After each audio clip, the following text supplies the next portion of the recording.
Have no fear, the Digipreneur is here. Digital strategist Keron Rose joins us from Thailand. And as always, great conversations ahead, and I look forward to today's talking point. Before we get there, how things, Keron? What's the latest, man? I cool, man. I cool. I just enjoying life. Yes. I can only imagine. Again, we're dealing and treating with, I guess, mindsets, because you're there in the East, and we know that Eastern philosophy, their lifestyle, the way they go about their everyday living, it's a bit different to the West. And I'm sure what you are able to see via the culture, via the lived experience, so many lessons I'm sure you could share with us. And I guess today's talking point is right down that alley, because you are suggesting here, or at least asking or putting forward, how the job mindset, again, getting a job, is holding you back from new opportunities. Because when we recall or we consider what happens here in the West, you go to school, it's almost instilled that, you go, you advance yourself as it pertains to education, which is, important. Obviously, it's a major factor for social mobility, as we know. But you get a good job and you start your career. But you're suggesting here that the job mindset is holding you back from new opportunities. How so, Keron Rose?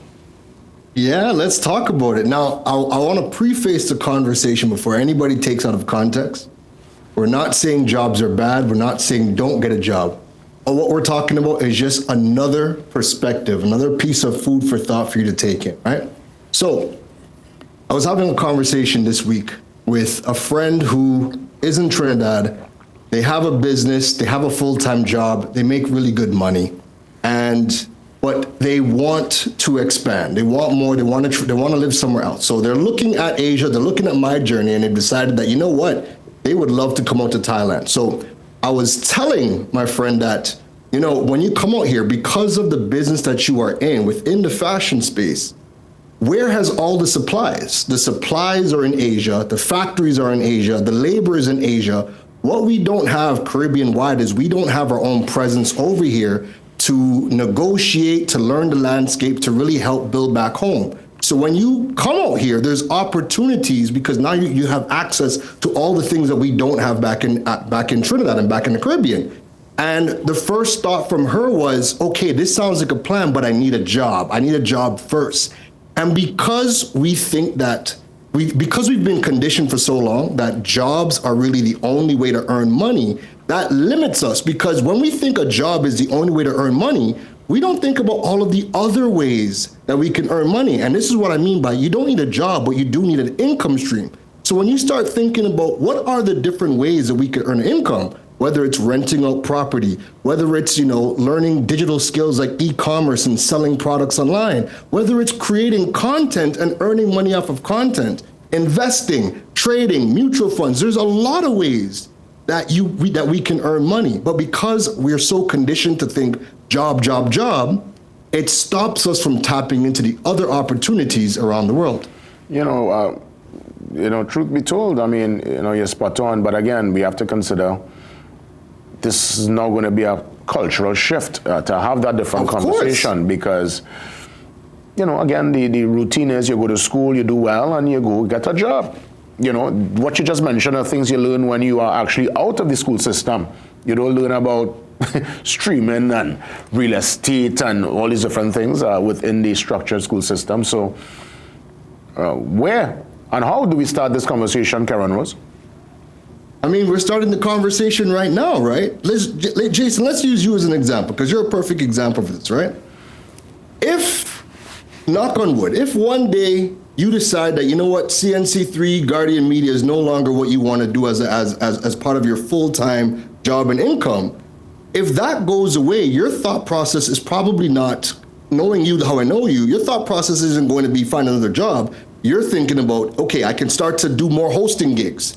I can write some more music and start to make an income over here. You're thinking about all of the different ways that you can use your strengths to earn different revenue streams, not necessarily go and find another job. And because that's a shift that has to happen, and it's not, and you're right, it doesn't happen in school, because the school, we're still teaching our students ways and strategies from the industrial age. We're not teaching them about the ways that the world operates right now, right? So if you are somebody living in the Caribbean and you're thinking about making a move to another country, and again, Asia is a perfect example because it has all of the things that we don't have, but we're gonna need people to come over here. Rather than thinking about, hey, if I wanna come over to Thailand or I wanna go over to Vietnam or China, rather than thinking about what job should I get, what you should be thinking about is, how can I help people back home save money or get money? What are some of the people that I know? What types of industries are they in? If they're in fabrics, maybe I start researching which countries in Asia specialize in fabrics. Because the thing is, the majority of the factories and the warehouses are not online in Asia. It's you have to come over here and you have to learn the landscape, make the relationships, and then you can start to purchase, then you're gonna get to learn the shipping routes, and that's how we're gonna be able to now maximize the resources in Asia. But we're gonna need more people to take that leap, and that's why I'm saying that having that job first mindset is holding us back from tapping into all the other opportunities in front of us. So those now going to enter the job market, late teens, early 20s, I would imagine the challenge would be trying to convince their parents or guardians that they're going to step into a different direction, because now we have titles that did not exist when I was going through the same work cycle. YouTubers, streamers. I mean, how does a parent even embrace that kind of discussion where the child is saying, hey, you know, they don't want a 8 to 4, 9 to 5, they're going to be a YouTuber? I mean, there are people who will not see that as a viable option, you know, and they will actually clip that wing very early, Keron Rose. That's the reality of Trinidad and Tobago and the Caribbean right now. And that's why you gotta love guys. Big shout outs to guys like Certified Samson, Kyle Boss, Jervale Jr. Lee. Big shout outs to these guys, because these guys are young brothers that are in their 20s that have turned content creation into a full-time career, but have used the attention that they've got, used the resources that they were able to accrue, and now you have Certified Samson opening up Certified Scoops. That doesn't happen if Samson doesn't build the brand that he has built. Kyle Boss with his 5 a.m. coffee shop. Again, that is only successful because he has built a name in content creation. Junior Lee with Comedy Fest, and he's traveling, you know, throughout the Caribbean diaspora doing Comedy Fest. So we're finally starting to see examples of people who are born and bred in Trinidad and Tobago finally making a name for themselves and doing it in such a big way. And again, that's gonna be how the conversation softens with their parents, because now you actually have examples. Even if you're looking at me, somebody, yes, I wasn't raised in Trinidad, but you know, being Trini, being in there for the last 10 years, even just being able to see my journey and how I've been able to travel and go to different countries and live as a digital nomad, and being on TV, being in the papers, being on radio, and putting this out there into the atmosphere and planting these seeds. The conversations are starting, but now it's just to really get people more exposed to what types of opportunities that are available to us.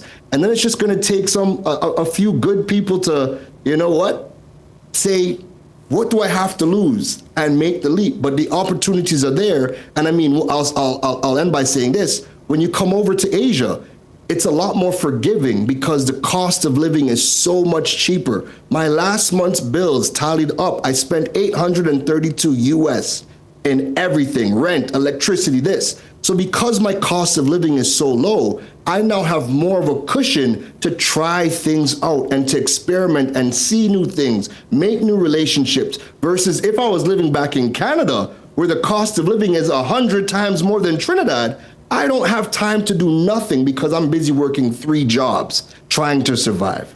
So this is where we can start to win. And again, these are the conversations that are going to help plant the seeds that for kids to have the conversation with parents, or even the adults looking to make a change in their life. These are the conversations that will help. Outside of the, examples, those who are actually living the reality at this point in time, and we could seek guidance or at least look at the example. Is there any place you suggest we can go to? A podcast one could listen to anywhere, someone could read a particular script to just give them at least a blueprint and a template towards, stepping into new opportunities, new careers, as opposed to seeking a job? Absolutely. So shameless plug, Digipreneur FM, that's my podcast, and that's really all I focus on is digital strategy, digital entrepreneurship, digital skills, and that digital mindset shift. Digipreneur FM, it's available on YouTube and any podcast platform. And then every single Friday, 12 p.m. to 3 p.m. on our sister station, Freedom 106.5, we have the Digital World. And what I always do on the Digital World every single week is I bring on guests from Trinidad and Tobago and around the Caribbean, everybody who is building their brand and their expertise in the digital age. That's every single week we have a brand new guest that's doing something that didn't exist a couple of years ago, or maybe they've taken an old school profession. So like last week we had Dr. Shanna Lee Hazel from Smile In. We had her on last week, and she's a dentist. And we were speaking about AI and dentistry. We were speaking about how your smile impacts how you show up online in marketing, in content creation. So even when we have people with very traditional roles, we're still bringing these people on to show us how they've been able to transition and build their brand and their business within the digital space. Other than that, jump on YouTube. You have guys like Gary Vaynerchuk. That's probably one of the best people who is at the forefront of this digital age and the digital opportunity. He's dropping content like crazy. So Gary Vaynerchuk is another one.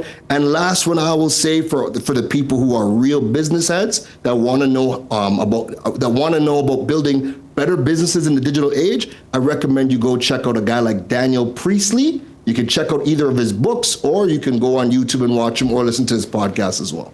Keron Rose, I mean, the future is here, and there are other places, well, at least places right now, from what I understand, Shanghai, China, and other places where, other friend described Shanghai as Jetsons. He said everything is on a different level. He said, we are about 15 or 20 years behind here in the West. So clearly the future is here. Things are changing before our eyes, and it's just for us to move and to adapt and to flow with this particular change. I'll let you have the final say, Keron Rose. Go right ahead, man. I'll give you a preview of what's about to happen next week, Jason. Next week, I'm going to be in Shanghai, China. That's right. Look at that. I didn't even know, right? But like I call it, right? I call it. Yeah. Wow. Nice. I'm going to be, so hear this, right? I'll end with this. I'm going to Shanghai, China next week. I'll be there for the entire week for the biggest tech conference in the entire world. It's called Mobile World Congress, sorry. That's and one of the main players in that is Huawei. How I'm able to even go to MWC is because back in 2017, I did a lot of co-work with Huawei on mobile education. Back in 2017, Huawei Trinidad reached out to me last week and they're like, long time no speak.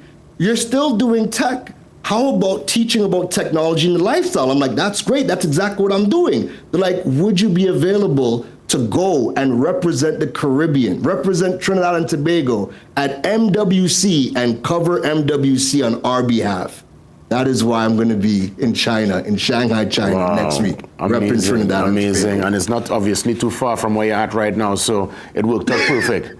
Perfect. So now, Jason, just imagine I did not have that mindset shift. This doesn't happen. Yeah. Congrats, bro. Congrats. Good stuff. Keron, all the best, safe travels, and hopefully, again, even though you'll be in Shanghai, I'm still hoping we get a chance to link up, right? Oh, of course. Okay, that's great. Exactly why we're doing. Of course. Okay, for sure. Have no fear. The Digipreneur always here. Keron Rose touching base with us. I'm just giving encouragement to those looking on, especially the young supporters of the program, to let you know that we are indeed in interesting times, and you can take a different career path and make a name for yourself within this digital age and digital space. We take a pause. We come back. Much more. Of course, our conversations on cancer, as always.